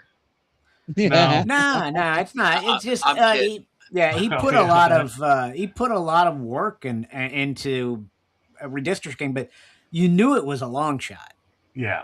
I knew it was. I had very little confidence that they were going to be able to win it. I had about as much confidence as I did in Winston Sears winning the governorship, which wasn't very much. I just miss her camera angles because they were epic. She was the worst, man. I got to tell you. I remember calling in and just saying, John, can somebody just tell her to stay off of fucking Fox News or Newsmax? This woman is horrendous. She's like, yes, Laura. And Abigail Spamberger, she wants your children to be in the room with a man changing. Abigail. I said, Abigail, do you want your children? Abigail, look at me. Do you want your children in the bathroom with a man? I mean, come on, man. It's just so robotic. There's no emotion behind you. I can't take it. I couldn't take it. I'm thinking this is the worst ticket. And then the most authentic person, John Reed, you have on the ticket. Oh, yeah. You're trying to axe the dude. Yeah. I mean, are you kidding me? Yeah. It's just ridiculous, And unfortunately, I don't have much faith on this judge being able to hold this together. I think the Supreme Court's going to take it up and they're going to go, well, the people voted on it already. Yeah. Maybe I'm wrong on that, but I mean, you've got what? Aren't all those judges on the Supreme Court libtards in Virginia? It's so corrupt. They want to have a retirement. They want to go to cocktail parties. They don't want to be ostracized from the crowd in Washington, D.C. They're Supreme Court justices. Well, yeah, and that's the thing. And let's be honest, along with the politicians, half of these judges are in the back pockets of foreign countries too. Sure. I mean, we're surrounded by corruption, scumbags, and unfortunately, the swamp is so deep. It's because it didn't start yesterday. It didn't start yesterday, and to think that we're going to be able to fix it, it's almost delusional, to be honest with you. Without a I don't think we're going to be able to vote our way out of this. I guess that's what I'm trying to say. I don't want to say it that way, but I don't see it. These people, they when the Democrats get in, and they're going to get in when they win in 2028, because they're going to try to prop up little Marco, right? Little Marco Rubio, George Bush's #1 pick for president. They don't want J.D. Vance, and I know people will talk about Peter Thiel and blah, blah, blah, blah, blah. I like Ron DeSantis. I like Ron, too. I wish Ron would have just waited his turn. He would be right now, Ron DeSantis, I guarantee it, would be vice president. They talked him in. They were saying that Trump, there was going to be no way he was going to be able to run for president. They was going to be arrested, put in jail, and you're just going to walk right in. That's probably what they told DeSantis. Yeah, of course. Yeah. Of course, that's what they were telling him. Just hold on a little longer, Ron. The indictments are coming. Yep. That's it. We've got Jack Smith on the case. But what about Jack Smith? Okay. But quick poll in the chat. Quick poll in the chat. In the Getter chat. Anybody going to be held accountable? Nope. Like Brennan. They withdrawed. They withdrawed the subpoena for Brennan. They want him to voluntarily come in. Anybody? What happened to the guy they arrested and went through his house? Who is that? The mustache, Mr. Mustache. Oh. Bolton. Yeah, Bolton. John Bolton. John Bolton, yeah. Yeah. No, nothing's going to happen to him either. You want to know why? Because he's part of the swamp. They all have things on each other. Mm-hmm. Right. That's why you're not going to see the freaking the list released of the slush fund payouts. But it was just amazing. My head was going to explode. Wait. It was just amazing how Hakeem Jeffries, all these people from out of state of Virginia, goes into Virginia and says, we are doing this to defeat Trump, to hold him in check. That's why we need these extra districts. Yeah, that whole thing they had, resist from the first term. It's still going strong on the second term. Yeah, and it's how old is Joe DeGenova? How old 80. is that guy? He's like 80. Yeah, he's he 80 will years old. die before he gets any results. I'm sorry. Yeah, but The what guy I'm is saying old. is, if I was a Virginian living in Virginia, I would be really pissed off right now that the whole country came into my state telling me what to do, and I don't have any representation now in the rural areas. That's what I mean. Really, if they want to start a revolution, that Not it's only going do to you start have right in no Virginia. representation, The whole country is under a situation of the exact same thing that caused the colonies to revolt. Is taxation without representation. Right. We're being taxed to death, and yet we have absolutely zero representation. yeah, Zero. and not only does Virginia not have any representation, even though it was just getting a feedback. We're getting a feedback. Even though it was just done as a rub in the face, it doesn't mean anything. Abigail Spanberger signed that legislation to get rid of the Electoral College, even though she can't do it. Right? It can't be done. It's in the Constitution. They've got to stay. But just to rub it in the face of the people that of Virginia, the Republicans and the Royal Virginia, just to let them know that this is what I think of you. Yeah. Even though it's just symbiotic, right?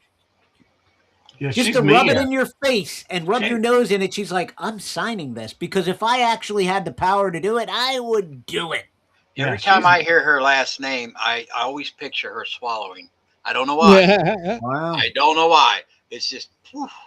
No, So- I picture her pulling my fingernails out and laughing at He me. should have been swallowed. But I don't know America 93. when Merrick Garland was in there, he was just arresting people. Yeah. Oh yeah, Left willy and nilly. right. What do you? Why can the Democrats do it? He's sick. But the The Republicans. FBI You see, that's the thing. People's memories are so short. Yeah, he's sick. The He went in FBI ground on running, baby. on churches, on Yes. on ground running. They wasted no time. They found every grandma, every grandpa, every kindergartner that was in J6. They tracked you through your geo-tracking except for the 280 purchases. Every parent contractors that goes to a meeting PTA for their meeting. school, they get count as a domestic terrorist if they have a disagreement with the. I can't even think of what the guy's name. The party line. They arrested a guy from Pennsylvania that already had been to court for defending his son in front of. He was a minister, a Catholic preacher, I think, defending his son outside of an abortion clinic where they were praying. One of the people came out and put his hands on the son, and the guy shoved him back. Already went to court. Charges were dropped. The FBI raided his house at 6 a.m. while he was in his underwear with his 6 young kids and his wife there with guns pointed at him, and then brought him to the FBI headquarters in Philadelphia and chained him to the desk in his underwear and made him sit there for 6 hours. See, that's why I always put on drawers before I leave my bedroom, man. That's so. Don't tell me I they sleep in my can't birthday just. suit. Don't tell me they just can't start arresting people because they did it. They killed the guy in Arkansas. They beat down his door at 4 a.m. and when he got out of bed thinking to grab a gun and defend himself, they killed him. He was the head of the airport. The difference is Arkansas. The making difference about $180,000 a year. Shot him dead. The difference is between the Trump administration and Pam Bondi. I know everybody thinks she did such a great job. She didn't do shit. Pam Bondi and Kash Patel. Part of and zero. The difference is they don't have the guts or the will. The Democrats are ruthless. They could care less. They will break the law and they will answer the questions later. Yeah, they actually have goals and objectives. Their objective is to take total control, and they're doing it slow but sure. You see, that's the thing. People have to wrap their head around the fact that all these people in Washington, they get these positions in administrations because they're all connected. They're all connected to the swamp. All of them. Yeah. All of them. Why do you think Dan Bongino left? I've lost a lot of respect for him. Why do you think he left? Because they wouldn't let him get nothing done. Because he couldn't get anything done. Right. Yep. If people say winning, winning to me is all these people who did all these foul things in the political parties. Until they're in handcuffs, I'm not winning. No. And they thought something magical was going to come out of Epstein's paperwork. It didn't. Just to know how disgusting and vile he is, the people that he associated with was. That's all, but nobody's going to jail. No. Well, and that's the thing. You see, people get wrapped up on this Epstein thing. What Epstein means is accountability. That's what Epstein means to the youth, to the average working person, is that people aren't above the law. Right? These connected, powerful people aren't above the law. And if we can't take down the people that were in the Epstein network diddling little kids, how are we going to take down anybody? Why did Epstein get preferential treatment in Florida? Why did he get a heads up that they were coming to arrest him? Why did he get to go home during the day? Nobody else gets those. He got to go to work. Yes. And he got a massage every day. What a prisoner. Wow. Times you see, your average person, your average person sees this, and then, you have Pam Bondi promise, that the files are on her desk, and then she gives the influencers all these white binders with nothing in it, stuff we already knew. Yeah, 10-year-old material. In fact, what was in the binders was redacted. All that same information had already been released unredacted. Yep. Yeah.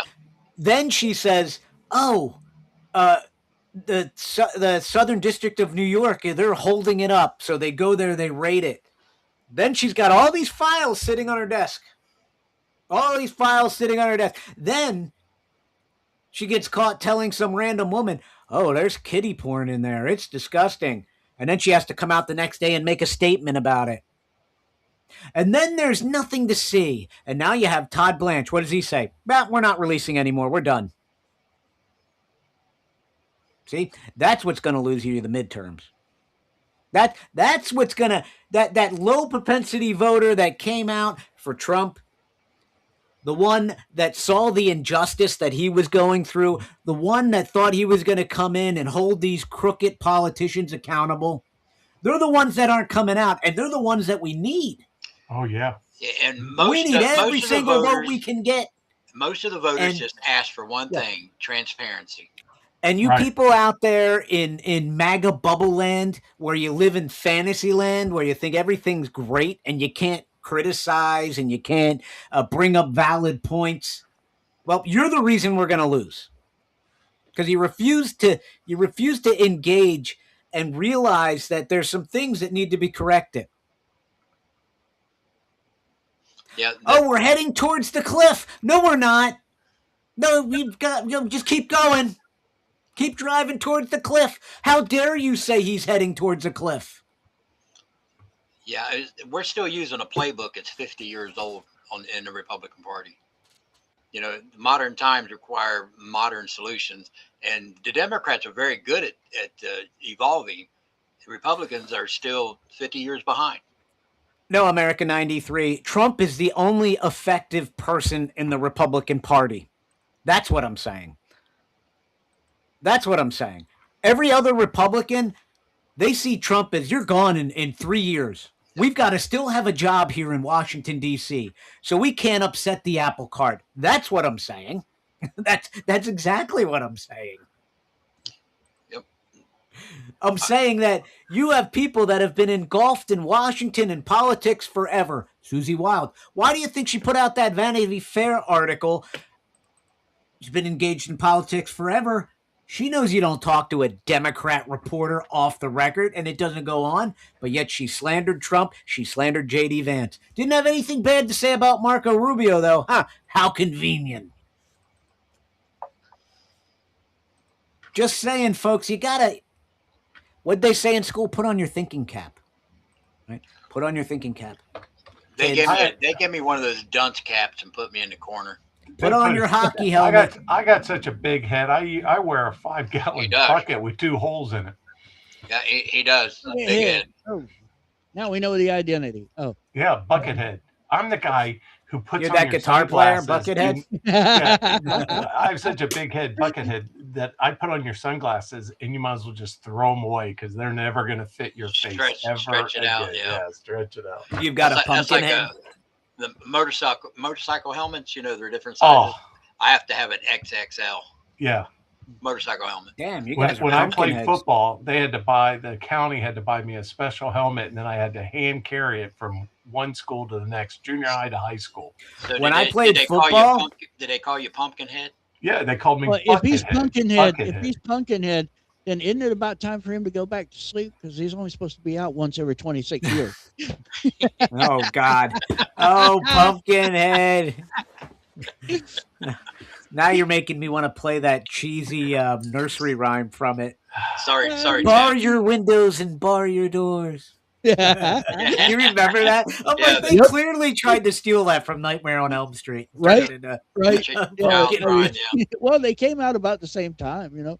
They did. I love the Pumpkinhead movies. I'm not going to lie. Right? Yeah. But when I played football, they had to buy me an extra large jockstrap, not a helmet.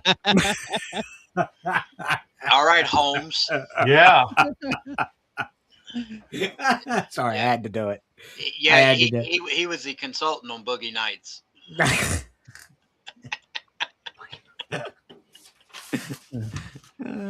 Remember 16 Candles and Long Duck Dong?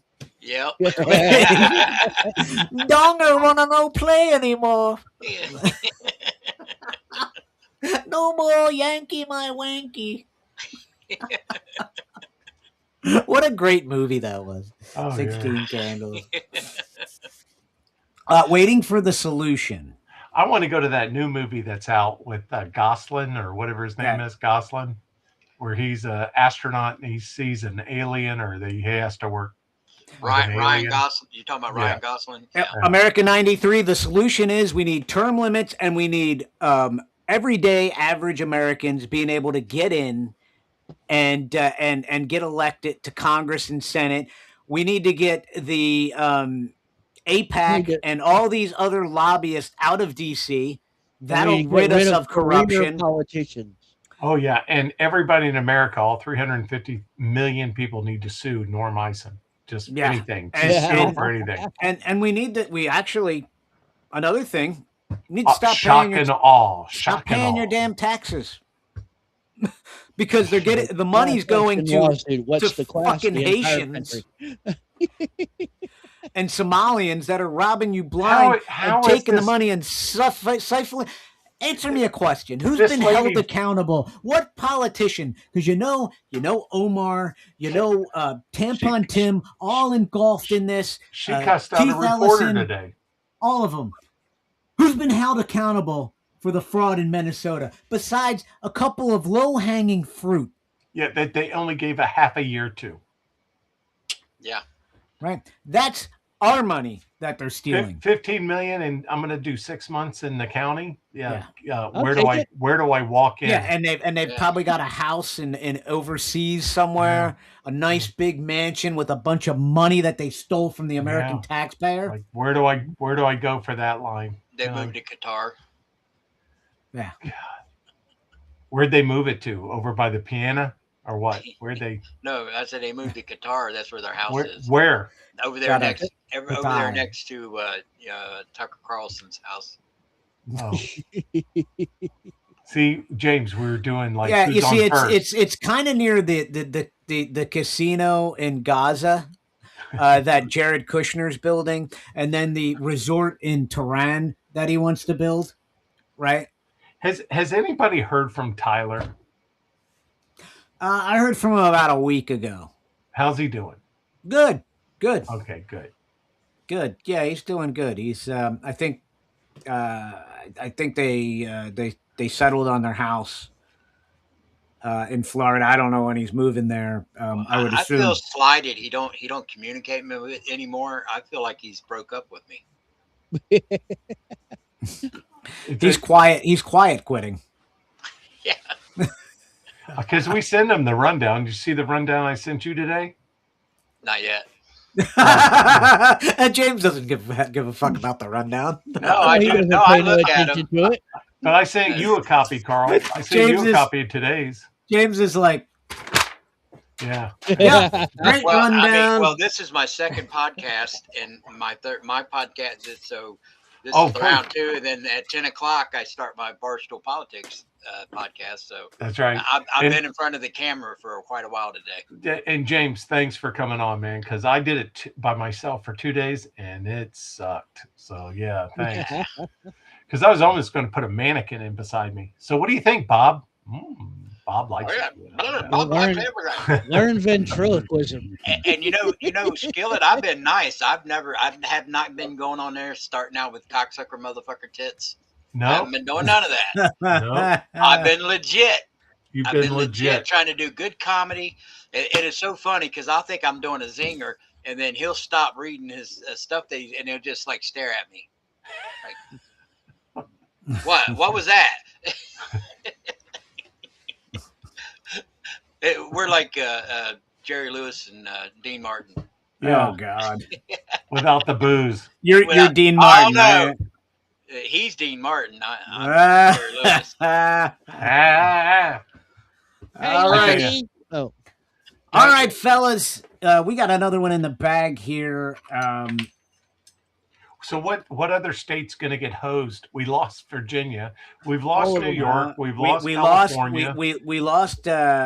We lost Minnesota. Now we've lost Virginia. We just lost another seat in New Jersey. Oh, New Jersey. That special election that happened there. And that lady's a weirdo, man. I can't say. They're all weird, dude. All these Democrats are kooks. All of them are kooks. Yeah. All of them. And yeah, I mean, I know. Listen. I know people think that it's impossible, But we've got to motivate people to get engaged in these politics. Look at Heather Hill, for instance. Yeah, she probably never ever would have thought she'd be running for governor, but she is. Yep. Skillet's going to run for Congress. You bet. Right? Yeah, she's one of those reluctant politicians. I'm going to do I'm going to do a whole podcast.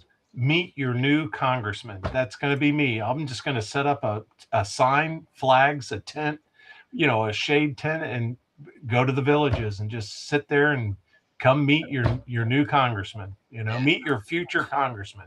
You're going to be doing Jell-O shots with the 90-year-old grandma. Yeah. His campaign slogan is, "If you vote for me, everything will be free." Right. Everything. Free, free, free, free, free. Just get my name right. Say my name. We're gonna make the poor pay for it. Say my name. We're gonna make the poor pay for it. Yep. You know how they always say tax. Well, and that's the thing. That's tax the rich. That's how they. I mean, Mandani and all these Democrats. I call it the Robin Hood politician. That's what they are. They're the Robin Hood politician. Yep. Where they're convincing you, and it's easy to do, right? I laid it out in New York. He's saying, look at these people. They have 2 houses. They're living in Florida, and they got a $5 million penthouse here. Why should they have that? You can't even afford to buy a house. What he's not telling you, you can't afford to buy a house in New York because you can't afford the taxes, first of all, right? But people aren't putting that together, right? They're just putting it together. Oh, well, he's going to rob from them and give to me. Rob from them and give to me. Everybody likes Robin Hood. And that's what he's playing. He's a Robin Hood politician. And you're seeing the Democrats manufacture these Robin Hood politicians because we, the American people, have allowed the American dream to be stolen from our children. The American dream of owning a house. Yeah, I mean, we're not showing up. We should show up to every one of their campaigns at like 150 people in a block, like Roman legions, and just point and laugh at them. Say, he's gonna. All this is free. He's gonna do this all for free. Yeah, nothing's free, folks. Just laugh at them. It's not. But think about these kids. They feel like they've been slighted. We have these H-1B visas here. They're being told, go to college. It's the only way you're going to make something. You go to college. You can't even get a job half the time in what you majored in. Yep. You end up coming out. You end up doing something you didn't want to do. Right? You spent all this money on this education. Your parents spent all this money on this education. Now you got some freaking Indian over here going, "Oh, I took your job, buddy." Right? Meanwhile, you're living in your mom's basement, or you're living in a freaking crappy ass apartment, rat infested apartment. Everything you do, you got your high car insurance, you got your freaking high utility bills. I'm a gentleman livestocker. That's what I call my rats. I am raising farm animals. Okay, come on. I'm a gentleman rancher. But you're competing against somebody from a third world country where they pack 20 of them in a freaking house. Yeah, they'll buy a big house in a neighborhood. They'll buy like a $1 million house in a nice neighborhood, and there'll be 20 of them living in there, and they'll all have IKEA furniture. They have IKEA cars and IKEA furniture. IKEA furniture. They hire some guy off of fucking Thumbtack to come put it together, and they negotiate with him, some illegal alien. They're like, "Look, buddy, if you do not put this together for $100, everything in the house, I will call immigration on you." Right? And so the guy's like, "Give me $50, I'll do it all." Right? Him and his Allen wrenches. I'm telling you. His toolbox of Allen I see it wrenches. all the freaking time, man. These people are swindlers. Right? The Indians will agree to a price. The Indians will agree to a price. I've done so much work for Indians. They'll agree to a price. And then when you're done, they'll be like, "Oh, how about you take $150 off, buddy?" It's like, what are you talking about? You signed the contract. "Oh, no, come on, buddy. I got a flat tire down the street. I think it was a nail from your truck. Come on, man. Help a brother out." It's like, what are you talking? It's like they think they're in the freaking marketplace negotiating a freaking flying carpet or something. Same thing happened when I was selling parts. they'd come in and you show them the price right on the computer, and then they want to negotiate from there. And it's like, no, that's not how this works. That's the price. No, drop lower. No, that's the price. Because that's what they're used to doing in their home country, not here. Yeah. But the best commercials are that I'm going to clean your house for $38. 19.99. Yeah. And you come back the next Thursday and your whole house is completely cleaned out. I mean, completely cleaned out. But I did say clean your house. Then they come and collect your card for the $19.99 payment. Did we not do a good job? We cleaned everything. We got your safe. It's in the fine print in the contract that you signed that we remove everything to clean. Everything. $19.99. I see that all. I'm like, geez, hon, why don't we just have these people come clean the house? It's $19.99. I mean, what the hell?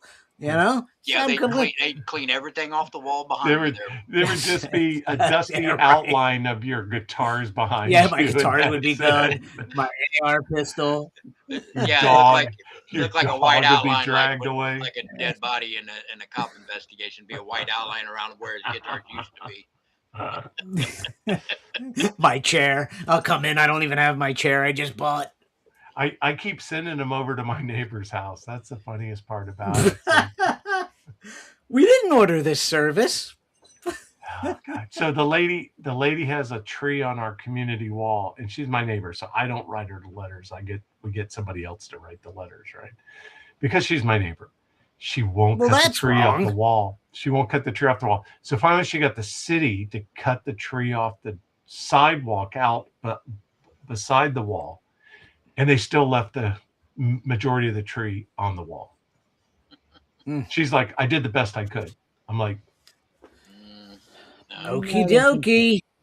We don't believe you. I hope the wall falls down. All right. 15 grand. Real quick. Skillet. 8 o'clock. Panic in Rehab with our guest, James, with Empty Pockets Podcast. Yeah. And I what kind of viewers we get. What kind of viewers are we getting? I checked the numbers. We usually, I don't know how many, because I can only see one chat room because I can't see the other ones. So there's been like a half dozen in there on the chat room that I can see. But when I check the numbers, we're hitting like 100. So it's a good start. All right. James, where are they finding you? Well, right here in the very, very near future, Barstool Politics at 10 o'clock. Empty Pockets Podcast on Rumble and YouTube, Facebook, Twitch, and X. Nice. Big Tony, where can they find you? You can find me at Big Tony Speaks on pretty much any platform. Go and follow me on Rumble, YouTube, and Facebook. Just look up Big Tony Speaks. And I'm on 6 p.m. Eastern Standard Time, Monday through Friday. Remember, Big Tony will speak on it. All right, we'll see you back here tomorrow night.